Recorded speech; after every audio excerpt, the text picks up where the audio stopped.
E eu acho muito bacana a sua intenção de querer fazer a teologia para se especializar como obreiro. Porque é uma coisa que a gente ultimamente não tem visto, Isso. que é um obreiro querer se especializar para exercer a sua função, né? E às vezes acaba cometendo erros, cometendo algumas falhas no exercício da sua função por não querer se especializar, por não querer buscar um estudo maior para poder tratar com vidas, que é isso que o evangelho busca, tratar vidas, né? Isso. Eu costumo seguir a seguinte lógica. Eu tenho certeza que os irmãos e os amados internautas não buscariam um advogado sem uma formação em direito, nem muito menos um médico sem formação em medicina. Então, por que tratar as coisas de Deus? Por que tratar aqueles que lidam com o livro de Deus com tanta informalidade? Então, se nós estamos lidando com a palavra de Deus, com o livro de Deus, então nós também temos que buscar uma especialização. Temos que buscar o conhecimento, ferramentas que nos auxiliem a lidar com o texto bíblico.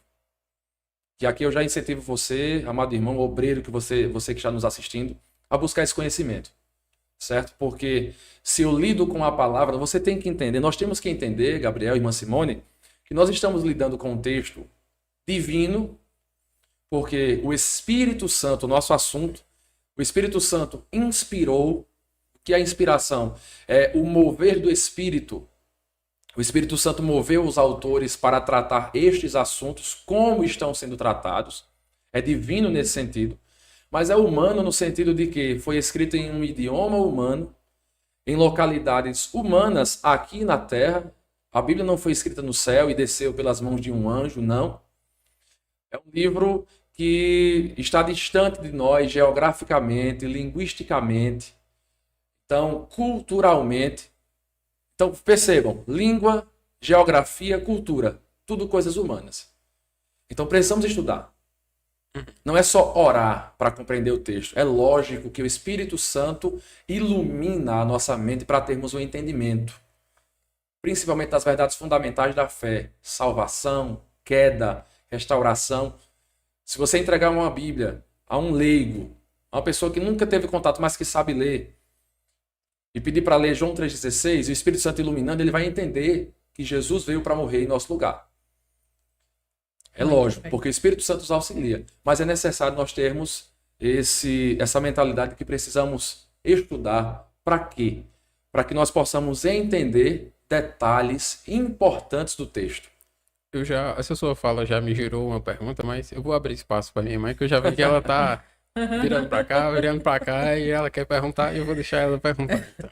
Gente, já quero deixar aqui aberto para vocês a oportunidade, para quem está nos assistindo aí ao vivo pelo YouTube. Vocês também estão abertos com a oportunidade de fazer perguntas, tá? A gente aqui está no chat ao vivo, né? Então sintam-se à vontade se vocês tiverem alguma dúvida, que hoje nossa dúvida será sanada. Eu acredito que sim, né? Então, o nosso tema de hoje, nós vamos falar sobre o agir do Espírito Santo, né? E eu sei que tem muitas dúvidas, eu tenho também, Gabriel tem, e você que também está aí nos assistindo, né? Então, gostaria já de começar fazendo uma pergunta, Manuel, que é a seguinte: como diferenciar o verdadeiro mover do Espírito Santo de manifestações emocionais ou manipuladas na igreja, né? A gente vê muito que tem aquela questão do arrepio, né? Se eu não senti o arrepio, então eu não senti nada. Deus não estava ali, Deus não estava no lugar. Então, como é que a gente pode diferenciar? Tem pessoas que dizem que é um arrepio que sente, outros choram, outros, né, agem de diferentes maneiras. Então, esse mover emocional, pode-se dizer que é o agir do Espírito Santo? Ou uma pessoa que não está sentindo esse arrepio, essa coisa toda, também pode estar ali sentindo a presença do Espírito Santo no meio da igreja? Olha só, uma pergunta muito pertinente, porque principalmente nós, né, que congregamos e lidamos muito com o público pentecostal, é uma pergunta recorrente. Nós precisamos entender o seguinte: nós somos seres compostos de razão, emoção, sentimentos. Isso faz parte daquilo que somos. Então, quando nós somos salvos, o Espírito Santo passa a habitar em nós, mas não tira nem a nossa racionalidade, a nossa capacidade de raciocinar, de pensar. O Espírito Santo não tira, como também não tira a nossa capacidade de se emocionar. Todavia, nós caminhamos agora numa linha muito tênue. Por quê? Porque é muito comum no nosso meio as pessoas pensarem que porque sentiu um arrepio, porque chorou, isso é confirmação de um agir do Espírito. Isso às vezes é uma resposta de Deus para algo. Mas nós temos que ter em mente que, em primeiro lugar, isso aqui eu vou abordar bastante hoje, eu tenho certeza. A palavra de Deus é a nossa regra de fé e prática. Então, se a palavra de Deus está sendo exposta de maneira genuína, mesmo que dentro da simplicidade do mensageiro, que nós convivemos numa denominação e num meio onde pessoas simples, o que não é errado, a palavra do Senhor nos mostra em 1 Coríntios capítulo 14, versículo 26, Paulo diz o seguinte: quando vos ajuntais, cada um de vós tem salmo, doutrina, línguas, interpretação, revelação, faça-se tudo para edificação. Então a palavra de Deus nos mostra que todo crente pode ter participação no culto. Ponto.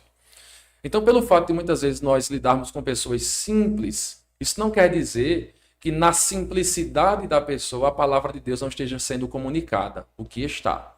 Então, primeira coisa que precisamos definir: a palavra de Deus está sendo comunicada?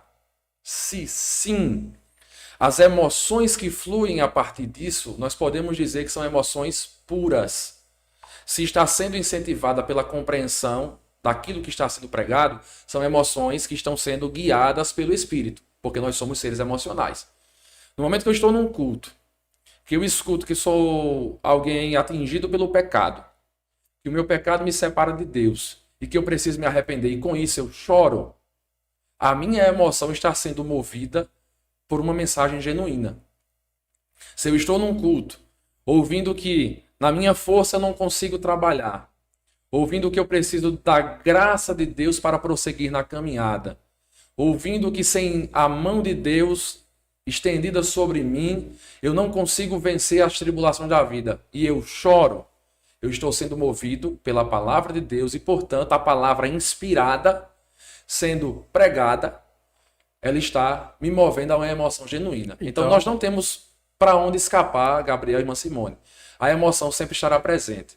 Mas o que nos serve para discernir o que é divino ou humano é aquilo que está movendo a nossa emoção.